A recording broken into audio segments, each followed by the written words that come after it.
It's time to reduce the force and change the presence. Joining me now is Democratic Congressman Joe Sestak of Pennsylvania, retired as a three-star admiral in the Navy and also was dealing with Navy intelligence.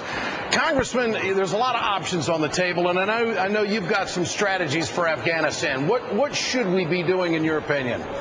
I think we have to make it very clear what our goal is. And our primary goal is the eradication of that safe haven of al-Qaeda, the al-Qaeda who hit us on 9/11, that's inside Pakistan. And second, setting the conditions for redeploying out of Afghanistan with a probability that the al-Qaeda will not go back there. That's a strategy, Ed, that's going to take an approach that isn't counterterrorism.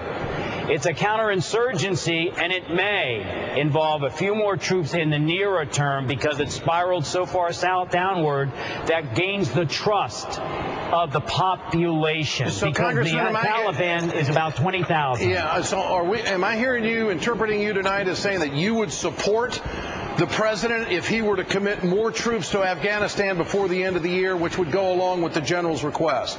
If it is focused upon the mission, the two goals I stated, with clear conditions of an exit strategy that is focused not on nation building, but is focused only on about 30% of the 20,000 Taliban that have been al-Qaeda-ized and making them irrelevant.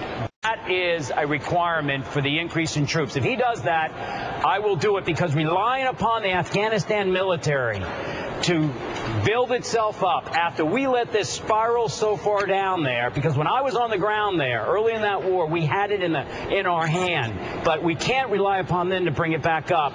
Not when the al-Qaeda we are after are the ones who struck us, and we've got to protect ourselves in the future. Okay, so you want to narrow the mission, you want to broaden the regional commitment, you want to get more people involved, but focusing on community development, is that not nation building, Joe?